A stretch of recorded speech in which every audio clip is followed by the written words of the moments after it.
The cafe was buzzing that morning, its usual crowd of hurried businesspeople, tired students, and retirees sipping on steaming cups of coffee. At the corner, a young waitress named Maya moved quickly from table to table, balancing trays with ease despite the weariness in her eyes. Maya wasn't highly educated. She had dropped out of school at 15 to help her single mother pay bills, and since then, life had been a daily hustle. But what she lacked in formal schooling, she made up for in heart. Customers loved her, she always had a warm smile, remembered their orders, and treated even the grumpiest regulars with patience. That morning, something unusual caught her attention. A middle-aged man sat nervously at a table near the window. He clutched a small dictionary and struggled to communicate with the cashier.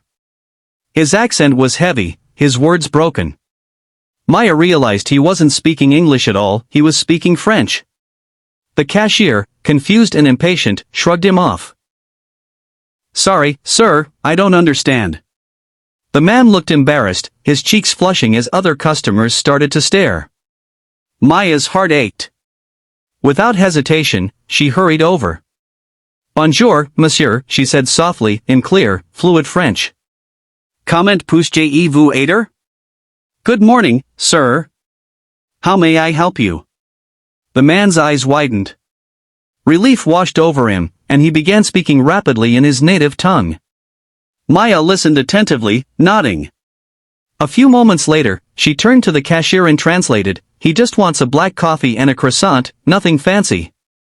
The cashier blinked, surprised. Maya smiled at the Frenchman, then hurried off to bring his order. The cafe seemed to pause. A few customers had overheard.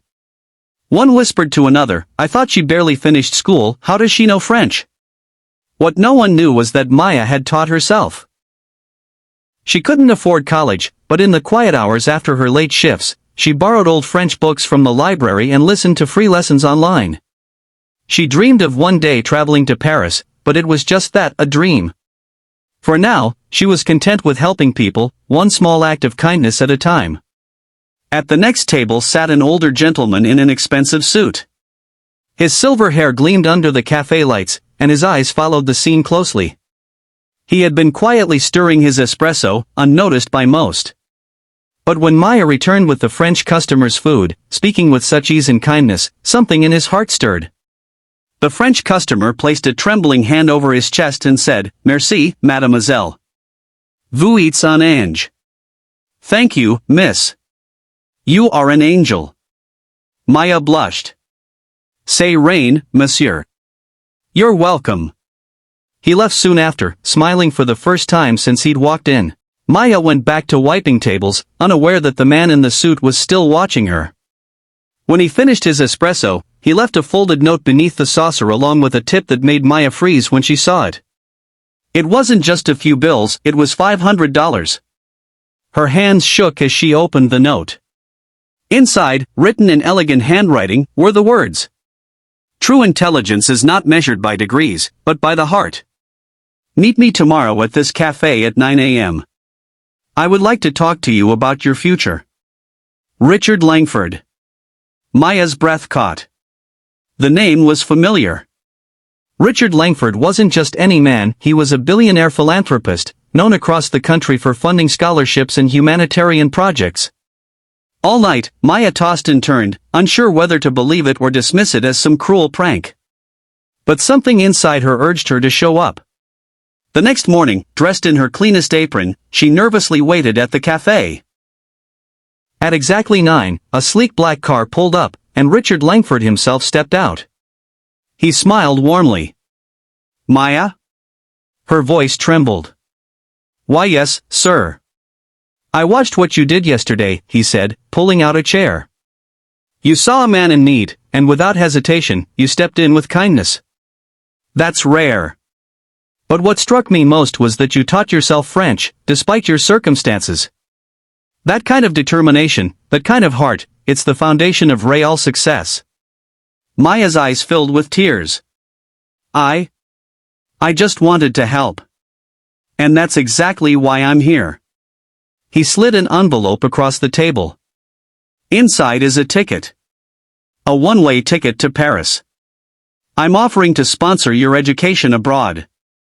Not just because you're capable, but because the world needs people like you, people who lift others without expecting anything in return." Maya's jaw dropped.